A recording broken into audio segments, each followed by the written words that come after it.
This podcast contains some explicit language. Viewer discretion is advised. During the protests in Seattle, you know how there's some people like robbing and stuff? Yeah. Yeah, I guess we were a part of it. We were like scoping out a store to go in. The owner of that store, they alerted the police, and the police, like, the whole fucking SWAT team came in, dude. I swear. But you ended up having to go to jail, right? Yeah, I went to King County. And like, I've never been in trouble with the law, so I don't know what they're saying. Like, yeah, he has a shotgun. Like, did he use it in the protest? Minimum like 5-ish years to 10. They found a gun. They found, a pound of weed. They found money. They found like a lot of things they shouldn't have. And my mom would just get phone calls. The following podcast is a Frederick Films production, sponsored by the American Licorice Company.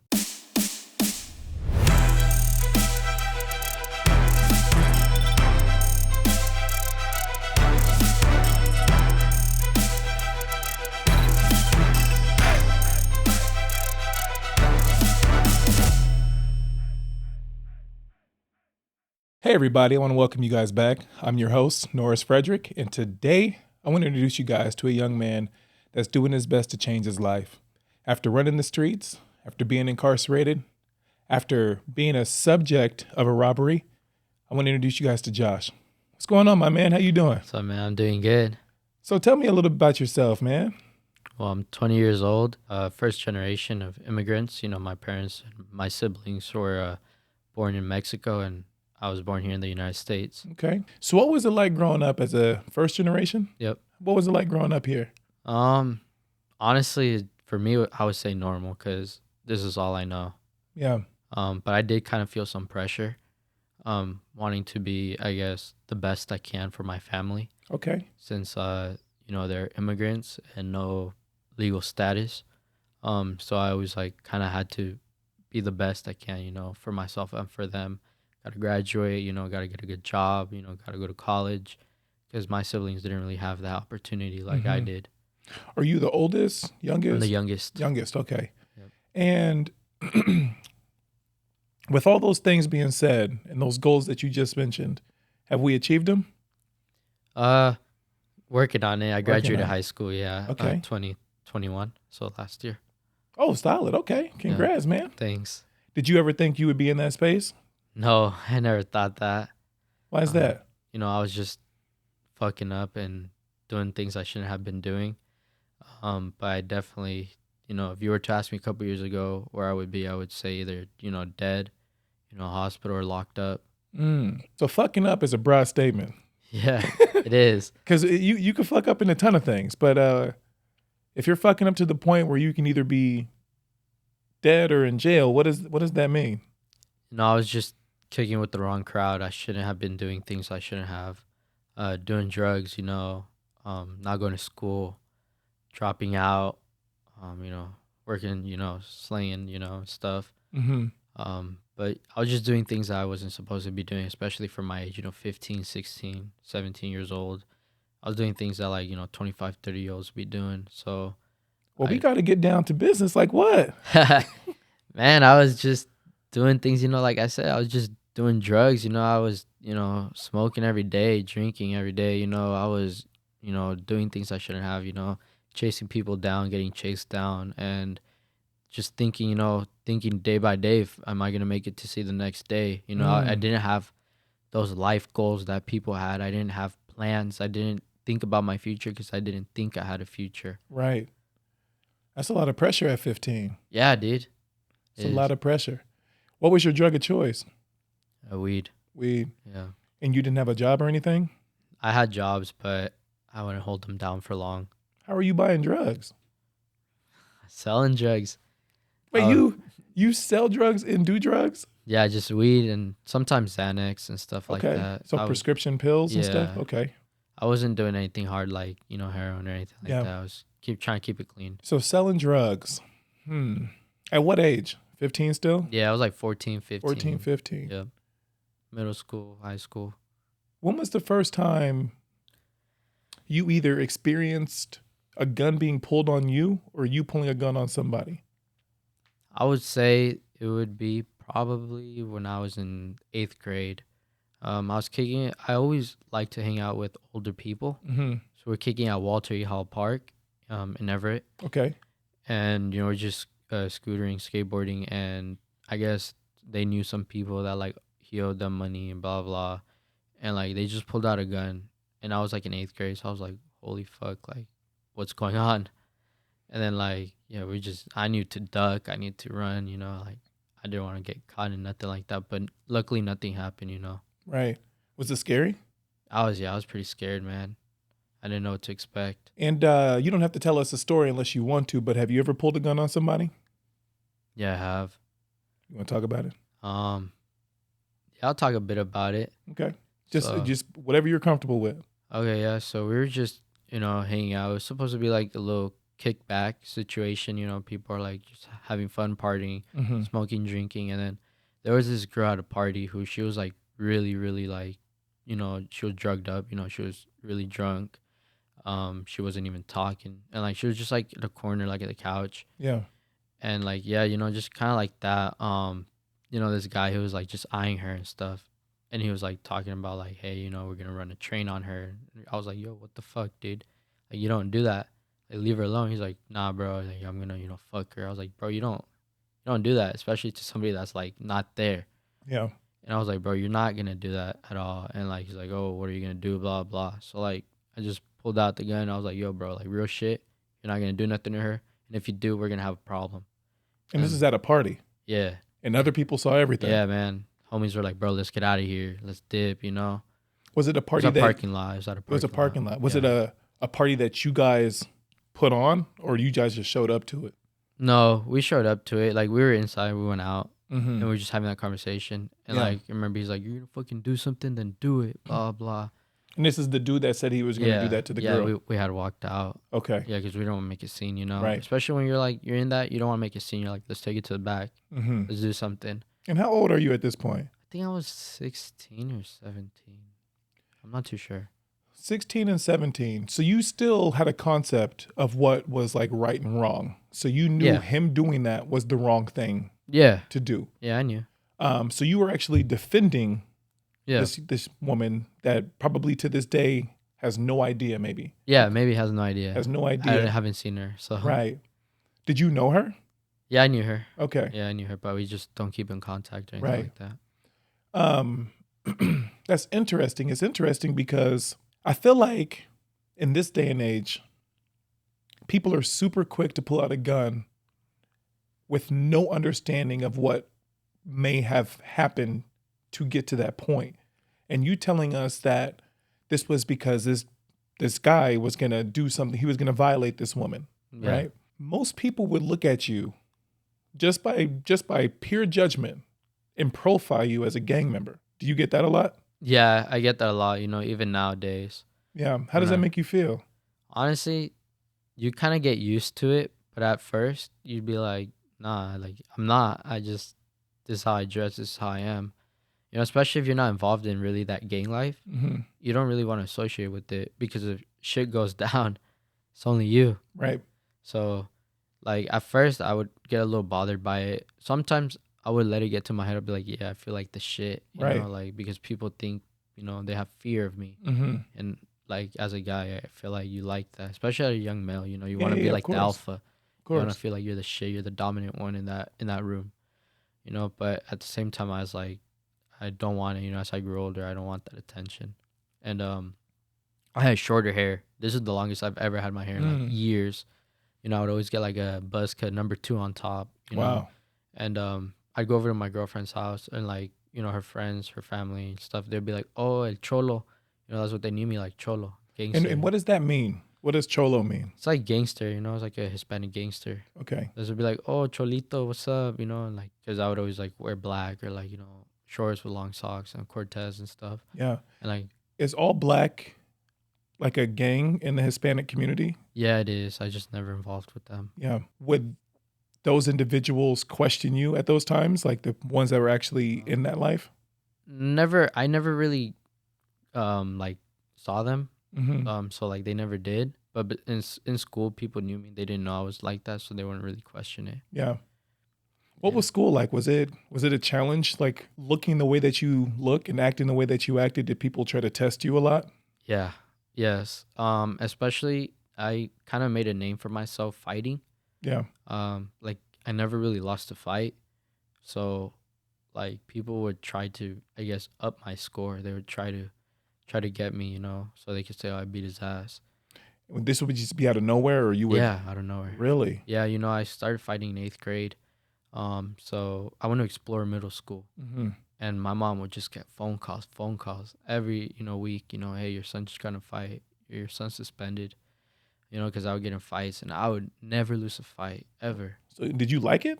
I loved fighting. Yeah, So why not go into boxing? Why not? I was. Right. I Okay. was. I went to CCMA. It Yeah. was a Walmart 112. They shut down the guy. But I was doing that. I was gonna do amateur boxing, but I didn't want to because they were like, you have to register, your fist as weapons. And I loved fighting so much that I didn't want to do it because if I did, I could actually get in real legal trouble more than Right. I already would. That's kind of a contradiction. You know that, right? Yeah, it is. I just, I don't want to. I didn't want to go into like, I guess, legal Hmm. boxing fighting. I liked more street because there were no rules. Right. You do whatever you want. You want to smash his face on the concrete, you'll do that. Yeah. What about now? Do you still enjoy fighting? No. Why not? Uh, I guess I grew out of it. I didn't really find any benefit out of it. If you were to do it now, you're just getting legal trouble more than anything. Now that I'm 20, dude, I actually look at it like, fuck, I could go to jail. This guy pressed charges on me because he just got his ass beat and he's a bitch. Have you been in legal trouble? Yeah, I have. What's been your worst experience with the law? I guess the robbery that they were investigating 2 years ago. Wait, still? Yeah. You're still under investigation? Yeah, they opened case for 3 years. Whoa, so you can't get in any trouble. No, they told me if I get in trouble, they could add that on top of anything else. Are you looking at jail time? If I get in trouble, yeah, like say I get like an assault charge or something like that, Yeah. they could possibly reopen that other case and add it on top. And what would that look like? Well, whatever a felony robbery, charge is looking like. Wow. What did you do? During the protest, how people were in Seattle Again, and if you're stuff. not comfortable, No, man, we're good. all right. Yeah, we're good. During the protests in Seattle, how there's some people like robbing and stuff. Yeah. Yeah, I guess we were a part of it, just like a group of us.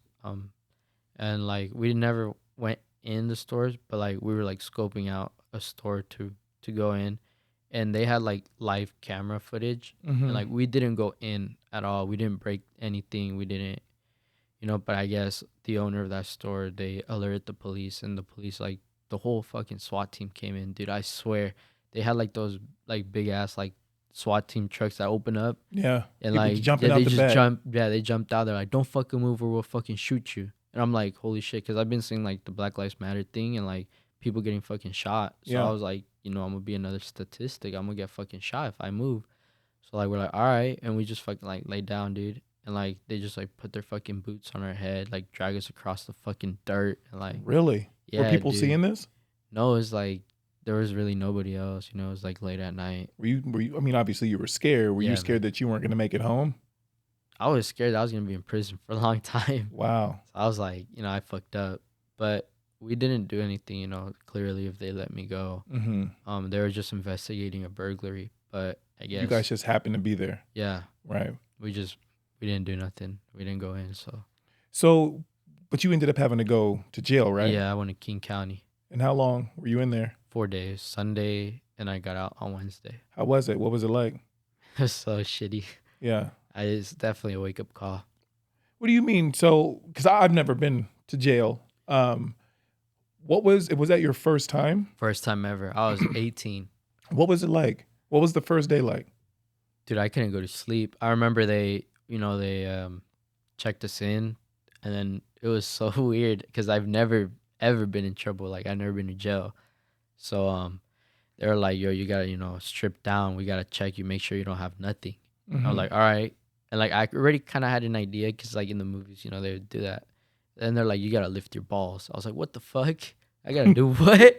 You gotta lift your balls. Right. So I was like, "All right." And it was like a man watching. So I was like, "Man, it's fucking weird." And then he's like, "You gotta turn around, spread your cheeks." I was like, "What the fuck? Yeah. I gotta do what?" He's like, "You just gotta do it, man." He's like, "I'm having a shitty night, just like how you are." I was like, "All right." you know. So they checked us in. I had to make a call. You know, they allowed us to make a call, and I called my dad. I was like, "Yo, dude, I'm in jail. Like, I just fucked up. Like, I was like, I don't know what I'm looking at, but I'm looking at some fucking time." Did you cry at all? No, I didn't cry. You don't get to have like your cell phone. No. So how did you have to have a number memorized Hmm. that you would call? Okay. Yeah. Well, I memorized my parents' phone Right. number. I feel like everybody should do that. Yeah. We're going to take a quick commercial break. We'll be right back. Different. Weird. Quiet. Mighty. Unstoppable. Incredible. What makes you different makes you great. Embrace your punch. You got your parents' numbers memorized Yep. and you didn't cry No. at 18 years old and you were in there with like grown men. Yeah. There were like 40, 50-year-old men in there for domestic violence charges and stuff. So when you go into jail, do they separate you if you are affiliated or if you look a certain way, or do they just all put No. you in They the... just put everybody. It was like kind of community jail. So it was like a big one. There was like, you know, it was like pretty big, and there was like 20 people in there, you know, like different beds. Yeah. So it was like pretty big. You know, there's like white people, black people, Mexican people, you know, Asians, whatever. Did you meet anybody? Did you hang out, or did Yeah. you just keep to yourself? It was me and two of my friends. And In the same cell? yeah. It was a really big one. So Right. yeah. And then there was like other people we actually made friends with. Whoa, okay. Yeah. So it was pretty cool. Yeah, because they were in there for similar charges, you know, going into stores, and someone got caught at Target, some got caught at a jewelry store, you know, shit like that. All during the protest? Yeah, all during the protest. They all Okay. got caught up the same night. And did you sleep? Yeah, I slept first night. Fuck no. Second night, yeah, I slept. You, but they wake you up so early. What time is early? I don't know if it was 5 or 6. I think 6. They wake you up for breakfast. Ooh, what was it? And the first night was oatmeal with like a whole wheat bread, but I swear it was moldy. It was so nasty. I didn't Right. even eat it. Then I think for lunch that day, I don't even remember. But I know we had bologna sandwiches with mustard, just like plain whole wheat, Mm-hmm. bologna like meat, and then a packet of mustard. And then they give you like carrots on the side. Like, what the fuck? So what happens during the day? Do you just You hang in the just- cell? Yeah, you just hang in the cell. 24 hours? 24 hours. I was in there for 4 days straight. What? What about going to the bathroom? The bathroom's like on the corner in the cell. Like, they get the shower in the bathroom right there. And you got to share it between 20 people during COVID. This was during COVID. Wait. So how many stalls are there? One One? shower, and the shower's like right here, and the bathroom, the toilet's like literally right here. What? During Yeah. COVID too? During COVID. Did you feel that the precautions were taken, the necessary precautions of what COVID had was taken serious in jail? Well, they gave everybody a mask, and they were like, oh, you gotta stay 6 feet away. But they didn't 20 do come out people in 20 the people cell. in one cell. And you're Yeah. staying 6 feet away. Yeah, that is not happening. Yeah, it's not happening. Wow. And so you had to go in front of a judge. Yep. What was that like? I was really freaking nervous. So I wasn't like too religious. Like, I Mhm. grew up in a Christian household and stuff. But I just kind of made like God and Jesus to the side. I didn't really care much, especially in that lifestyle I was in. So we were like in like a little waiting room. It was me and two others. It was like, you know, just a little waiting room before we got out in front of the judge. And one of the guys there just kind of bowed down and he just started praying. And he just like was like, God, please, like, you know, if you let me out of this one, I'll change. And I was like, in my head, I was like, this guy's fucking stupid. But then I was like, holy fuck, like, I better do the same just to play it safe, you know? So I got down on my knees too, man, and I just started fucking praying. And I was like, God, if you really do help us out of this one, not just me, but others as well, my friends, then, like, I will change. I will do better. And, you know, I want to better myself. And I went out, you know, they called my name. And I didn't talk. Like, the attorney took care of all of that. And my parents were right there in the bench. They were just, like, watching. And, like, I felt so stupid because I was, like, in chains and shit, you know? And I had, like, the red jumper suit. And just like, your parents seeing you there, you just want to fucking die, you know? Like, Were they Just so- crying and everything? they weren't crying, but you could just tell they're like ashamed, disappointed in me, especially me being the one that's born here out of all my siblings. Right. I felt like I was the fuck up of the family, like the black sheep. Mm-hmm. And in that moment, I was so fucking ashamed of myself. But I just remember just kind of hearing the talk that attorney was having with the judge and like the other people. And like I've never been in trouble with the law, so I don't know what they're saying. I just hear like cancel or like no. And like, does he have a shotgun? Because I have legal weapons. I got 2 shotguns. Like, yeah, he has a shotgun. I like, did he use it in the protest? No.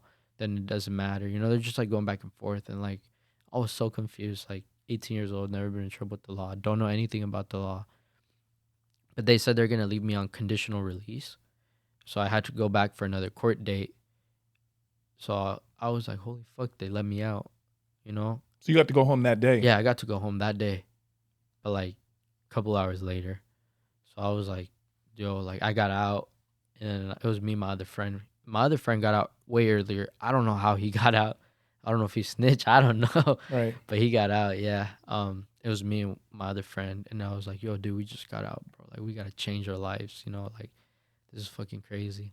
And my parents picked us up and everything. Right. Was that the eye-opening experience for you right there? Yeah, it was one of them. Did the judge tell you how much time he could have given you? No, but the attorney was saying minimum like 5-ish years to 10, because when they arrested us, they had found like a couple MacBooks, like a pound of weed. They had found like shoes, just a whole bunch of things, my friends and stuff have, protest. So you went in at 18 years old, Mm-hmm. realizing that you're 20 right now. You'd have been doing 8 more years of your life Yeah. behind bars. Yeah, I think about that every time, every June I think about it. It would have been a year. It would have been 2 years, And notice how some years go by super fast, right? Mhm. Because you're out and you're like moving around, doing stuff, meeting people, going to work, so on and so forth. Could you imagine how slow life would have been Yeah. behind bars? Yeah, no, I just feel like I'm trapped. Yeah. Right. I guess the big question is what led you down these paths? Like, why did you take the protest as an opportunity to capitalize on stealing or theft or anything? Yeah. Honestly, just the friends you hang around with. My mom was telling me, she was like, "Hey, don't go. I had a dream that you went to jail," and I told her, I was like, "You're crazy. There's no way," because I had already done it once, like the day before, and it went good. And she was like, "No, you're really gonna get arrested. I really had a dream. Don't go." And I went, and that's the night I got arrested. Wow. And yeah, just the friends, I guess, they're like, "Yo, let's go." And I was like, "I don't really feel like it." They're like, "Come on, dude, you be seeing the news and shit." And they're like, "Dude, Seattle's like active right now." Because it looked easy to do. Yeah. Everybody was doing it. Yeah. And it just so happened Yeah. that it was y'all that Yeah. got caught up. Yeah. So when the SWAT team kicked these doors open, did your heart drop? Yeah, dude. Because, I was like single at that time, and I was texting this girl, and then she was like, "Go home." I was like, "Man," she was like, "Yeah, just go home." I was like, "Yeah, I will right now, we're just having fun." She's like, "Okay, well, be safe." And I was like, "Okay, I will." And then she was like, "All right, good night." And I was texting good night. When I look up, I see like 3 fucking SWAT team trucks pulling up. 3 trucks. Yeah, I'm like, fuck. I was like, no way. Like, and like, I didn't know we wanted to run. But then they're like, don't fucking move. Were you afraid if you ran they would shoot? Yeah, but one of my friends, 2 of my friends got away. They took off. Yeah, one fucking ran, and the other dude, I don't know how, but like he was just standing like maybe like 20 feet away, like just pretending like he was just watching what's going on. Like, and he was like, "Come on, dude, let's go, let's go." I was like, "No, because if I go with you, like the cops are gonna see us." Did that piss you off a little bit that he got off? No, I got happy for him. Actually, I didn't get mad. I never get mad that my friends got away and I didn't. Because my stupidness got me Right. caught up. Why did you choose the street life? I don't know. I would say I found it kind of entertaining. Mm-hmm. I find it fun. It's kind of stupid now, but Yeah, I just found it like really entertaining and active.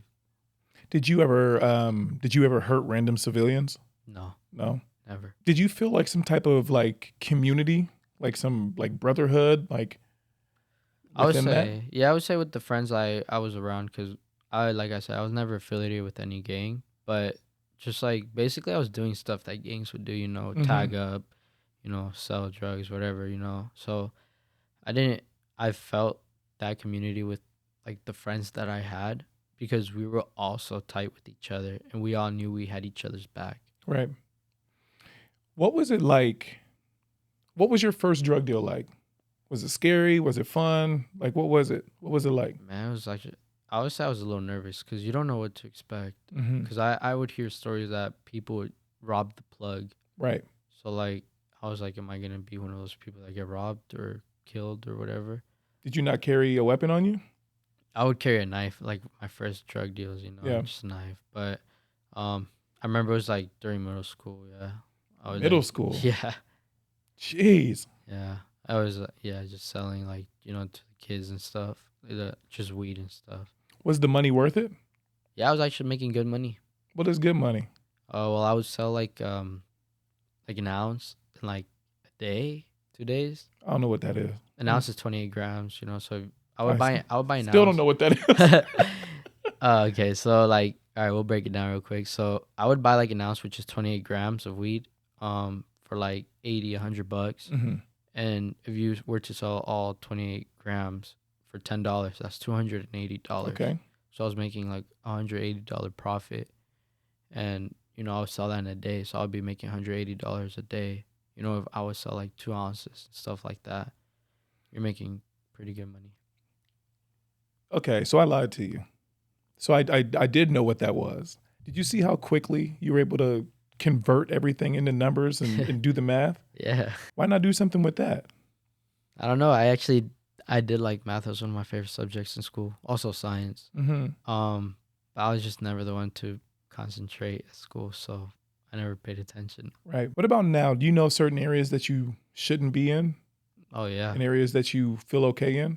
Yeah. I may be biased, but for some strange reason, I've always felt that drug dealers are some of the smartest people. In the snap of a finger, they can do math. I mean, they know like the blueprints of certain neighborhoods and Yeah. area. They can sniff out someone who doesn't need to be there in a heartbeat. I guess the question is like, as quickly as you did that, quickly as you broke those numbers down, I feel like there's so many other aspects in life that a person at your caliber can excel in. Bro, at 20 years old, I was a sophomore in college. I got my first apartment and didn't know what I was doing. From just some of the things that you've said, you've had to grow up super quick. Yeah. That even though you're 20, you may be operating life as if you were in your mid-30s because of the experiences that you have, which means that there is a gap in your life right now where you weren't able to be a kid, Yeah. where you weren't able to be a teenager. And I'm assuming that you never really felt that void because you were too busy trying to survive that day to live for the next.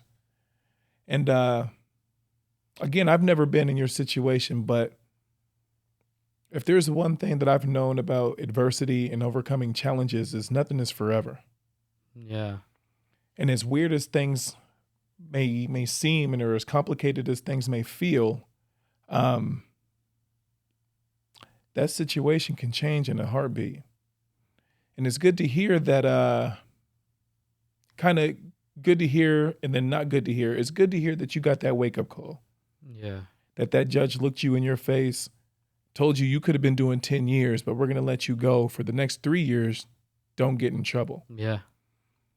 If you've never believed in anybody up here, somebody had their hand on you saying, we're going to give you another chance. Yeah, no, it definitely. We're going to take a quick commercial break and we'll be right back.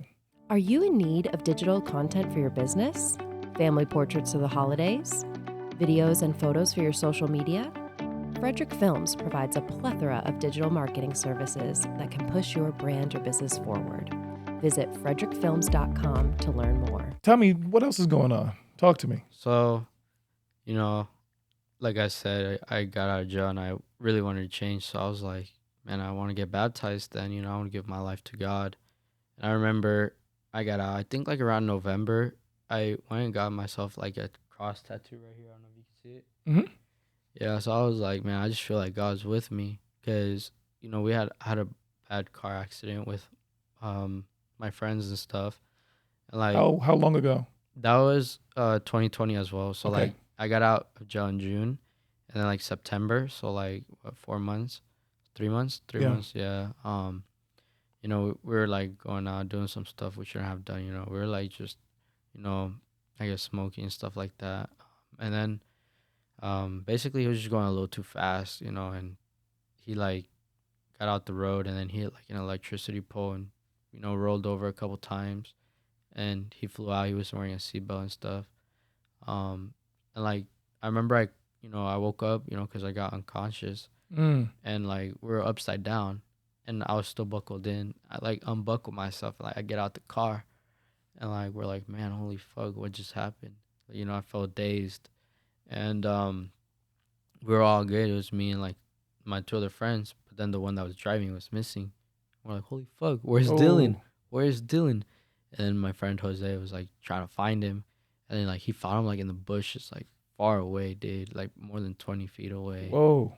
Yeah, and he was like unconscious and stuff. And I grabbed his phone and I just dialed my dad, and I was like, hey, we just fucking crashed, dude. Like straight up, I'm gonna need you to come over here quick. And then the cops, like they all got here, like they got their quick ambulance and blah blah. Did other people see it? No, nobody saw it, but it was like another car was coming and like they just stopped and they're like, what happened? And, like, I explained to them real quick. I was like, you need to call the ambulance real quick because my friend's like knocked out and he might die Mm-hmm. because like he was just bleeding like from his face. It was just bleeding, bleeding, bleeding. And the police came, ambulance, and like they found a gun, they found a pound of weed, they found money, they found like a lot of things they shouldn't have found. They found empty everything shells. they needed to Yeah, put you guys away. yeah. They're like, whose is this? We're like, we don't know. We know whose it is. My head kind of hurts. Can't think straight. Just trying to use that as an excuse. I'm like, man, I'm not telling you whose it is. And they arrested all of us and they had us in the back of cop cars. They're like questioning everybody and trying to find out whose stuff it was. Blah blah. And my parents got there, and my parents, my parents, when my mom told me, she said that the cops had blocked the road off both ways. And they're like, you can't come. And then my mom's like, no, my son's in there. They just crashed and they told us that they got in a car accident. And I'm here with my husband trying to make sure my son is okay. And they're like, who's your son? And then my mom told him, Josh. And they're like, okay, we'll be right back. We'll see what we can do. And they told my mom, they're like, hey, so your son Josh, and they're not involved with these bad guys, like they're, gang related in our records, but they're not. And we recommend you guys get far away from here as you can because we're keeping a close eye on these two. My friend that got in a car accident, Yeah. my other friend. And my mom was like, okay, we will, and then they were like, has your son gotten into any trouble? My mom was like, no. But knowing I had gotten in jail, Yeah. because she didn't want to say anything. For sure. Because Um, that could have put you back in, yeah, right? they could have put me back in. So like, my mom was like, no. And yeah, just basically that, that was like another wake up call. And I was like, holy shit, like I really do gotta change my life for real around. And then other than that, recently, this Saturday that just passed, it was one of my friend's birthday. And one of the little homies, he was there. He's I think 17 now, he said. Okay. But when I was hanging around him, I was like 16, 17. He was like 13, something like that. Yeah. And he said, he's like, yo, Josh, can I talk to you? I was like, what's up? And he's all like, dude, like, I'm your age now, how you were when I was first hanging out with you. I was like, yeah, I know, bro. Time flies. He's like, I just feel like I haven't succeeded in my life how you have. Like, I would see you and you had cars, you had money, you had, bitches, you had, all this stuff, dude. And I don't have none of that. I just feel like I'm younger, You know, like I'm the same age as you were, but I just feel like I haven't accomplished none of that. I was like, you don't want it, bro. I was like, none of that's worth it. And I was like, and I was your age, but my mindset was like 25-year-old mindset, Right. and I was like, enjoy it, dude. Like for real, enjoy it, because I wish I did. I wish I was still young, dude. I wish I could still fuck around. I wish I could still do stuff like that. But now I'm older, and now I really gotta watch what I do. How'd that make you feel having that conversation with him? I felt like it was like another eye opener for me because I don't want him going to the steps I did. He looked up to you, bro. You Yeah, he noticed that. did. Yeah, I did. So I fucking felt that shit. Did that hurt a little bit? Yeah, I did. Because I wish he didn't see that, and I wish he would see the good things, not the bad. He would see me, getting in fights and stabs and and slinging and stuff. But he never saw me changing, me, getting better, graduating and stuff. So it kind of hurt me, cause like, what the fuck am I teaching him? Mm-hmm. Like, what is he gonna grow up to be? Going off of that, you realize he's probably not the only one who looked up to you, right? Yeah, He may have been the only one that said something, but there's probably a bunch of them that wanted to follow in your footsteps. What would you tell them right now if you had the opportunity to look them in the face and just address all of them as a whole? What would you say right now if they were like, Josh, I want to be just like you when I grow up, knowing everything that you had to go through? I would say be yourself. Don't be somebody you're not. Don't don't be tough for the streets. Think about you and your family and be the best you can be, because these streets don't love you and they Mhm. never will. And life will continue with or without you. So find faith, whatever it is, whether you're Catholic, Christian, Jewish, whatever you choose to be. Find that faith, stay with that faith, and find, that support from somebody higher up, because you may not have support here. You may not have a dad, you may not have a mom, you may not have siblings, you may not have love, but you can find it with God. Right. So I got an interesting question to ask. So most people that I know that have gone and turned to the streets, it's because they don't have the stable life at home. They don't have the mom, the dad, and that. But you had that. Yeah, I had a mom, I had a dad, but they were emotionally absent. What does that mean? What does that mean to you? They were never there for me emotionally. Also physically, they were always working. Like I Mhm. said, they were like immigrants, so always working, dude. Always working. They never went to, like, as I was a kid, my, I don't know what would it be like, graduation, like from fifth grade, Yeah, yeah. stuff like that. Eighth grade graduation, going into high school. They were never really there. Like, my dad was never there for me as a kid. Like, I just wish I could go to a park with him, or Yeah. like go swimming, or, take me out on like Chuck E. Cheese or shit like that. My dad was never really there for me like that. My mom, she was like, always working, and then when she would come home, she would go to the casino. Like that was like her like escape. She didn't want to face reality that way. Right. So I grew up like that. I had my parents, but I didn't really have them. Right. Who took care of you? My older brother, my older sister would take care of me. But also my parents were like, when they would work, they would like have like a lady take care of me. Like she Yeah. would babysit me Monday through Friday. So it's like you never had like that type of relationship. Never really had that. Do you think that's affected you? I think so. Do I you want to just be really- a dad yourself someday? Yeah, I would really like that. How do you see yourself as a parent, knowing that you never got the opportunity to be a kid and be like nurtured and loved from a parent? How do you see yourself being a parent? Well, I definitely want to learn from their mistakes. Mm-hmm. I definitely want to give my kids that love, that I want to be there for them. Whatever it is, whether I have to call out from work or whatever it is, I want to be there for their most important days. Because I feel like when you're growing as a kid, you don't get that.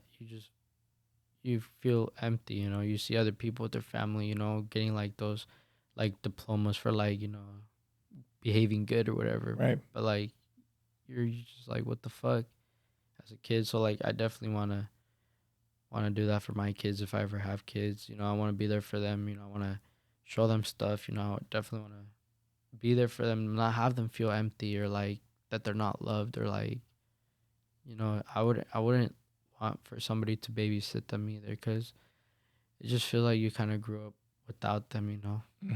I think, given the fact that you had to grow up a lot earlier than most people and you've had different experiences than most, I'm going to pose this question to you. You just spoke about a kid that told you essentially he idolized you. What if your son or daughter followed the same footsteps that you followed all the way up until they were 18 or 19? I would be devastated. I wouldn't know how to react.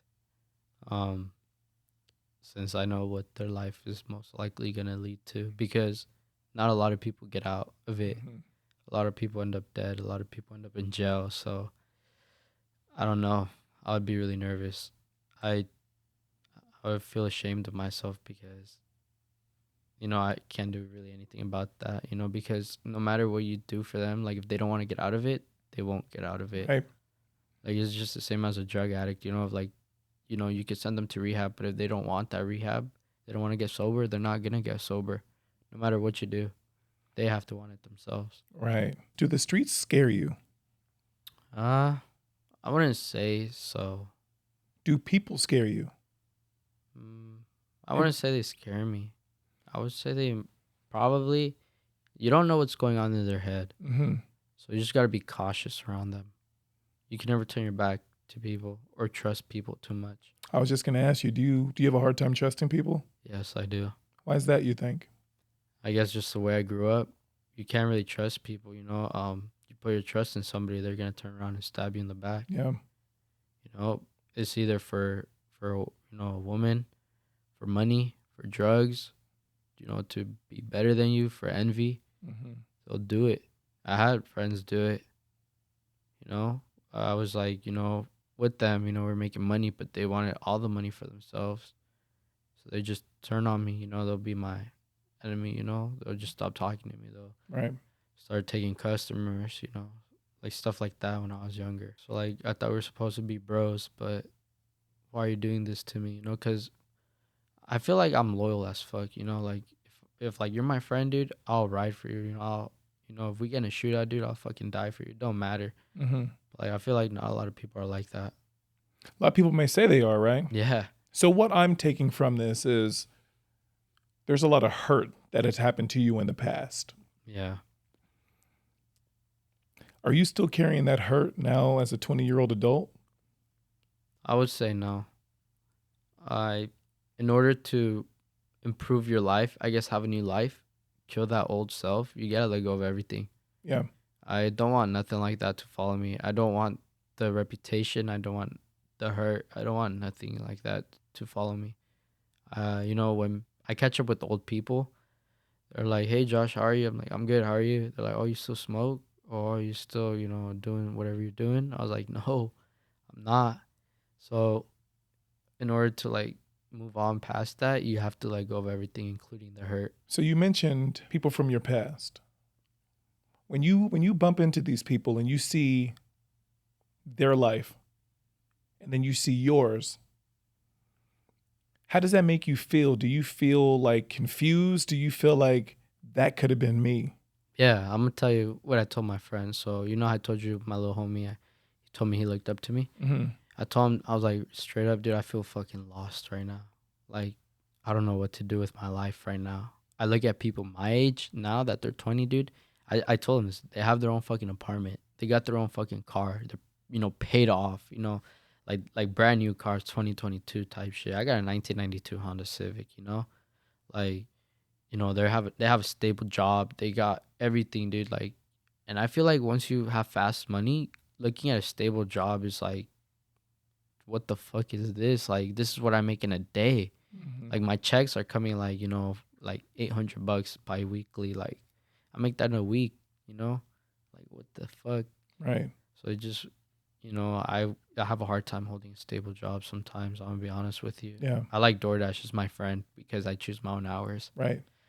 So yeah, I just feel confused. I feel lost, and I just, like I said, I don't know what to do with my life. I don't know, go to college, get a job. I really don't know what my future is looking like, and I'm not in any of the bad stuff anymore. But I just feel so confused because I got so used to all that now I don't know. Yeah. And I lost a lot of friends too, so I can't just hang out with them. You know? Right.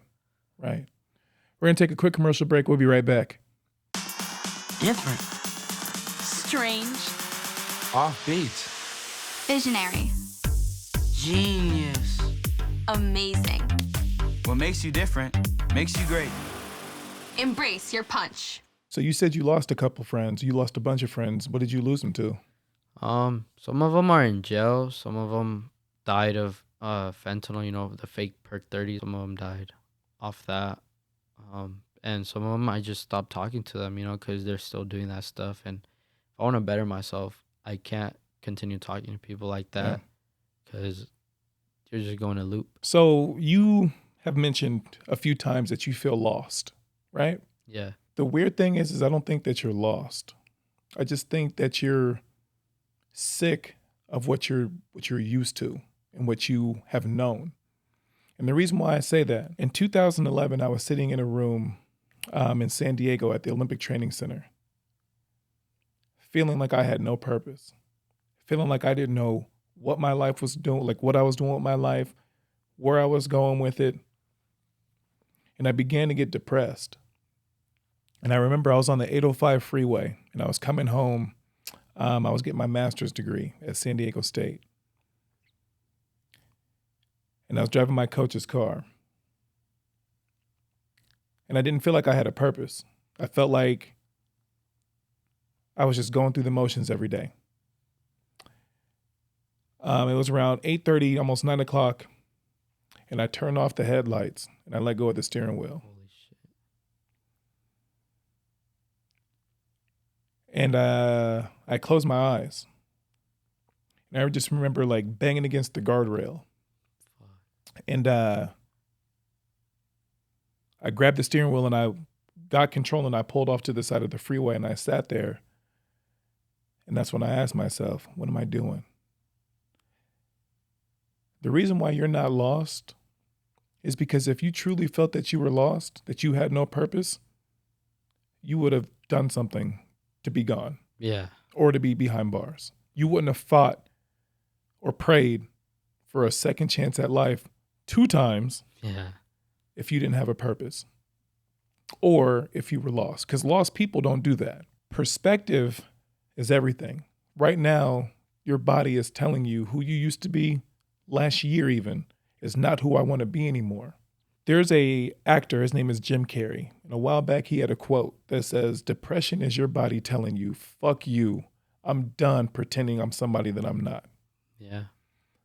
Your body is telling you right now, Josh, we've seen how this ends. We know what this means. Let's not do that. The reason why you feel lost is because now you're venturing off into a new life. Yeah. One that's going to be great. One that's going to be beneficial and it's going to push you to places that you've never been. Don't fight it anymore. Accept it. Accept the things that are happening to you. Not everybody's here because they want to get over on you. Some people truly just want to help, even if it's the pastor right now. Accept it. Listen. Hear him. He has a whole different experience of life than what you may have, than what I may have, or anybody else that you know. Growing up in an unstable childhood, in an unstable household, it does something to us up here, even if it's not meant to be.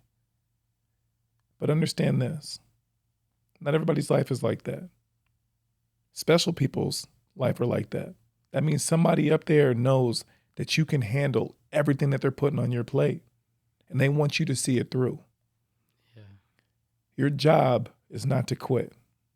Your job is to enlighten people that don't have the strength and the abilities that you do to show them, hey, for a long fucking time, I was eating shit. But today, look what I got. The only reason that I was able to pay my car off in college is because my dad was murdered behind it. What the fuck? Otherwise, I would have been in the same boat trying to figure my shit out that you were.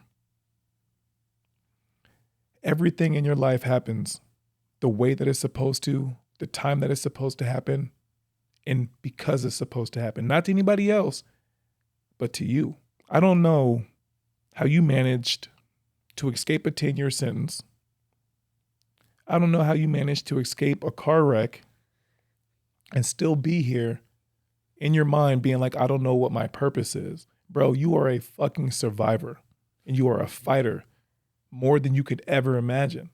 I think it takes a certain type of individual, and just even sitting here, I feel like you and I have similar traits about us where other people may see your strength, but you have a hard time seeing it. I think so, yeah. Right. And I can see that. But understand this, bro. Not many people can sit in that chair and tell these stories and still be here to actually tell those stories. Yeah. Aside from the fast life, aside from the drug life and the robbing and all that kind of stuff, there are people out there that need to hear what it is that you got to say. There's more to life than trying to plead a case in front of a judge that's already biased because of how you look. And I think before you make your family proud, I think you got to look in the mirror and figure out how to make Josh proud. Yeah, 100%. I think that's why I wanted to change my life around, because I would look in the mirror every day when I was doing those things, and I'm like, what the fuck are you doing with your life? Is this what you want? Right. I would just look in the mirror, like deep into my eyes, and like you could see like that menace look. That's all you know. And deep in there, you could see somebody asking for help. Right. Screaming for help. Yeah. Deep in there. And I knew I needed something. I knew I needed a different life. So I think what you're saying, yeah, I don't feel lost. I experiencing something new that I never have. It's growth. Yeah. That's all that It is. is growth. In order for you to be the best version of yourself, a lot of it comes within, but even more of it comes from you asking for help. I think I had to learn that. Right. I hate asking for help.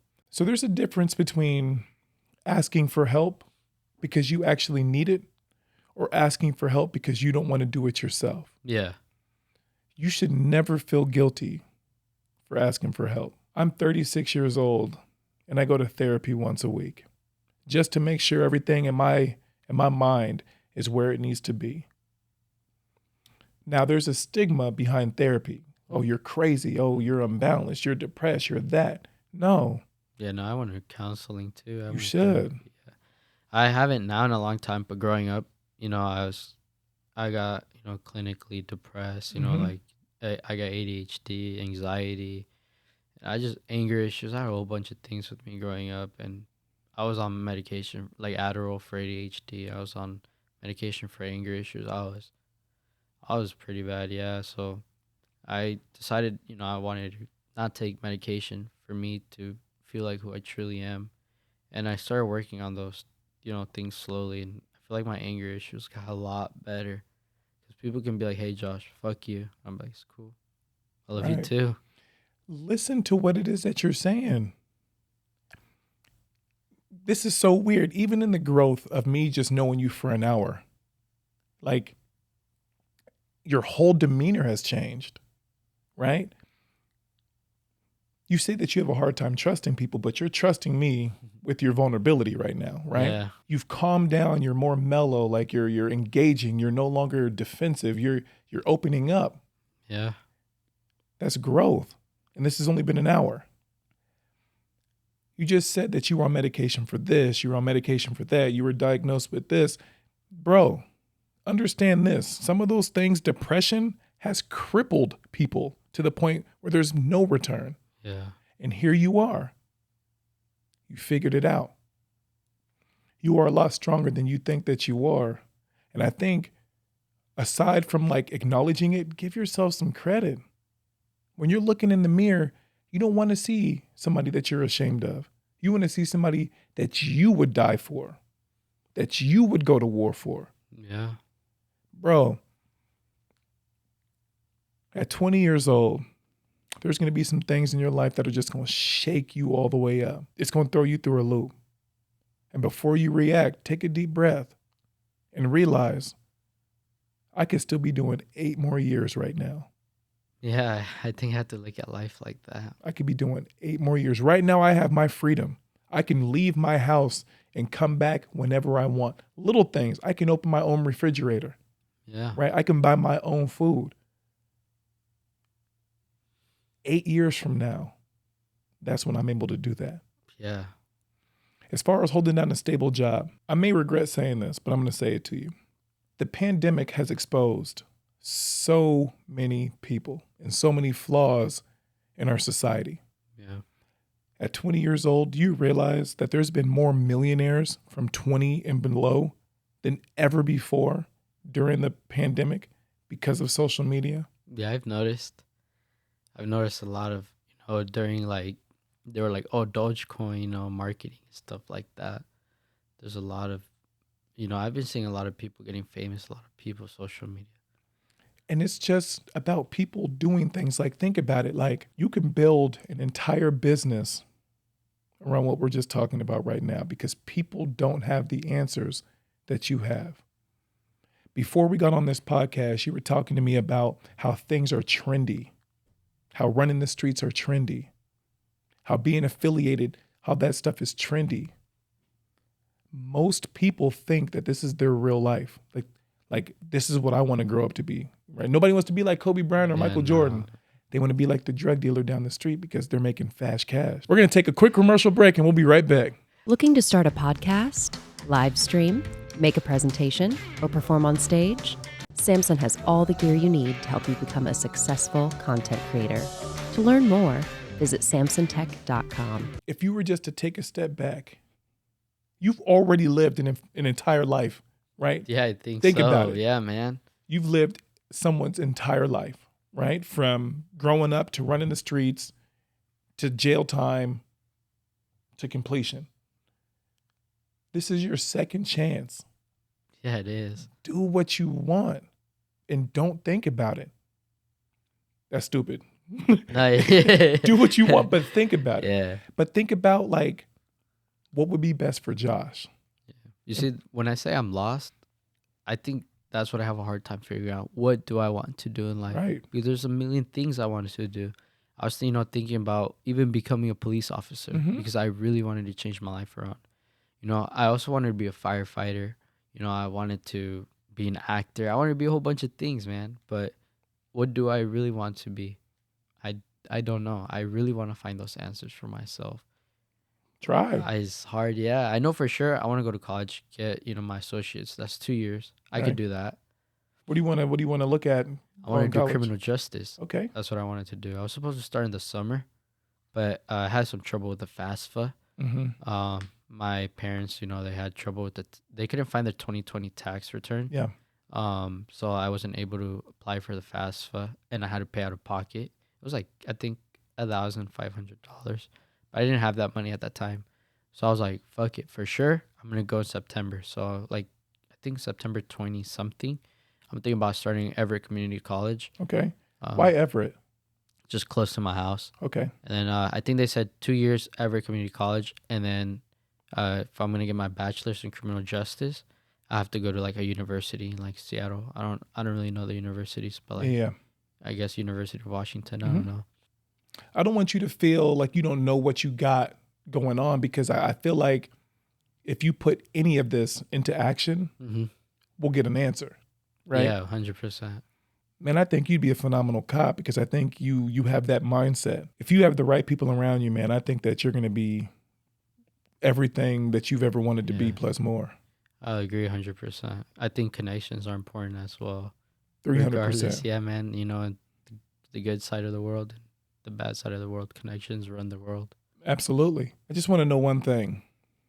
From this conversation that you and I have had, what have you learned?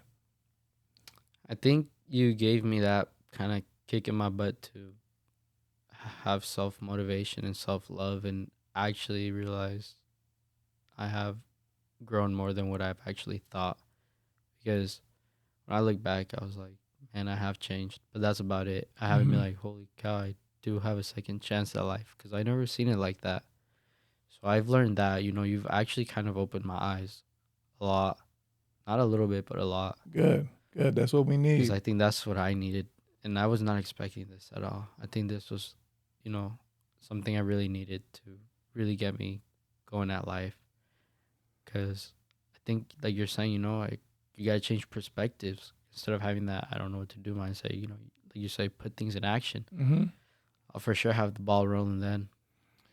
I think that's all that it is, man. Like this world, simply put, this world is divided into two types of individuals: people that have dreams and don't execute, and people that have dreams and execute. Yeah. And I feel like with you, again, you've had so much experience under your belt that all it's going to take is for you to be like, all right, I'm done. I want this. And then once you go after it, it's a wrap. And it's happened before. I got the high school diploma. Bruh, I even gave bruh. a speech. I gave a speech out. Right.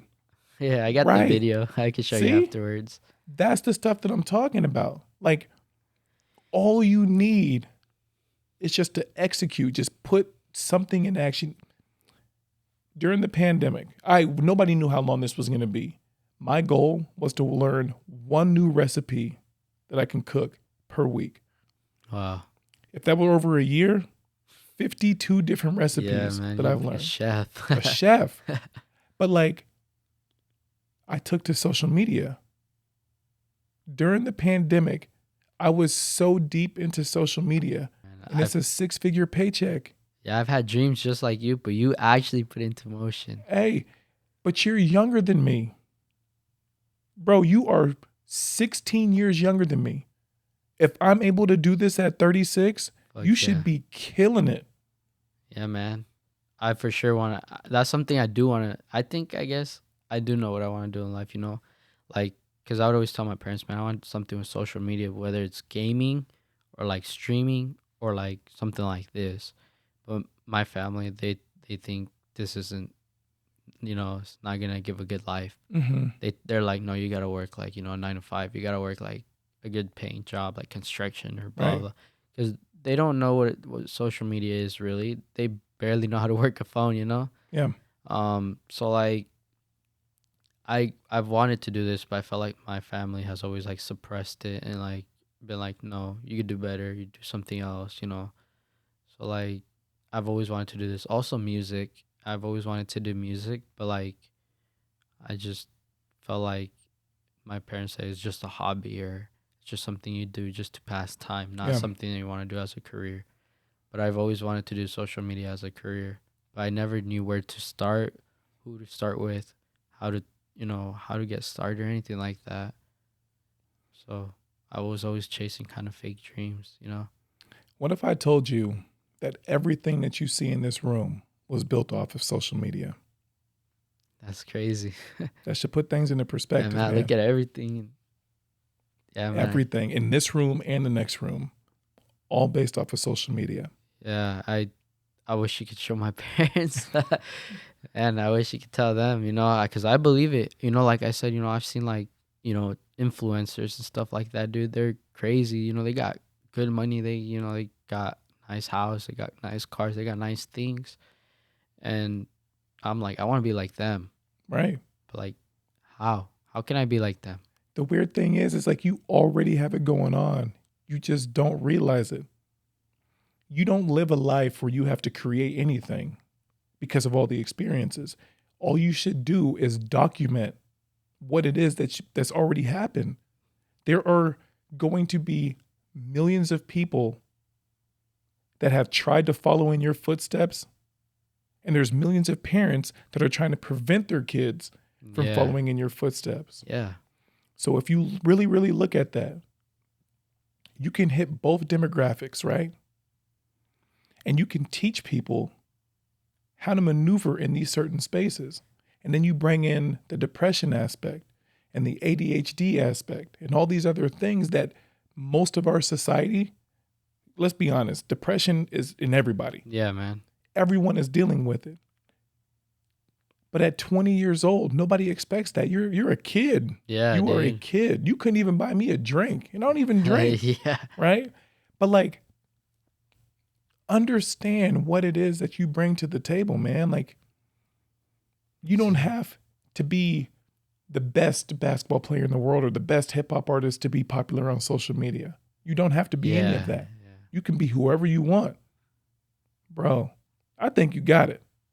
Yeah, I man, think you got it. You see, like I'm saying, like this is what I learned. Right. You're telling me I don't have to be the best growing up.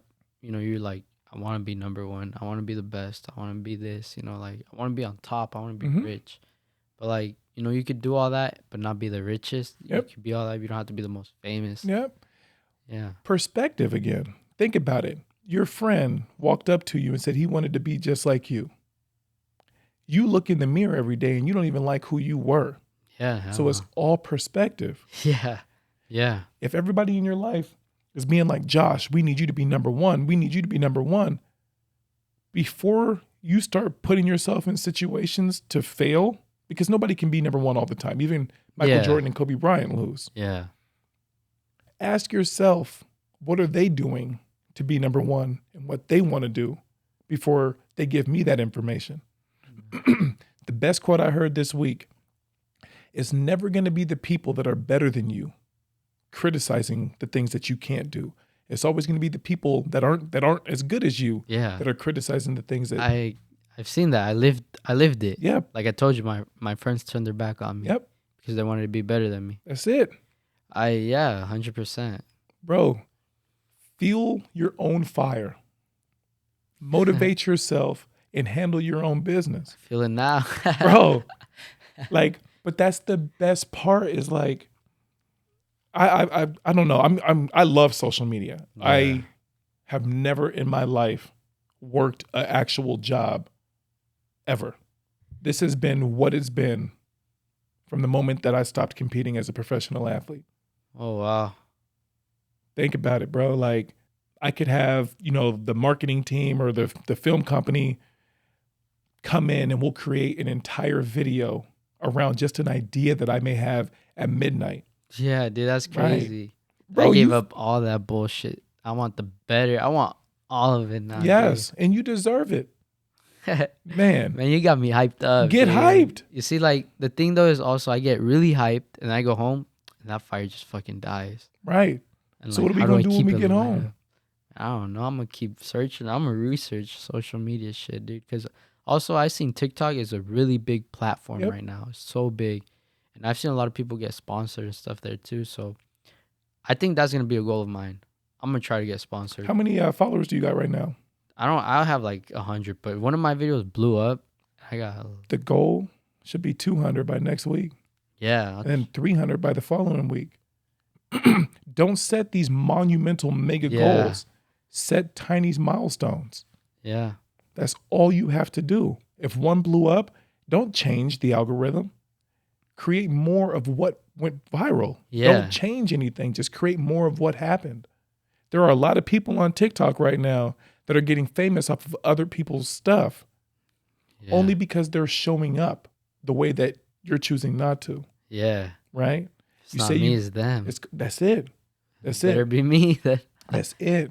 So when you get home, before you feel unmotivated, ask yourself, like, all right, I'm going to get another 100 new followers. I'm going to post every day this week to do for that goal. Yeah. That's it. Holy fuck, dude. You're actually really getting me motivated. Get hyped, bro. Flip It the is- table over. Bro. Yeah. Dude, yes, it's so good. Like, Right. I really needed this because Bro, you deserve everybody that I've always talked to always said social media is not that good.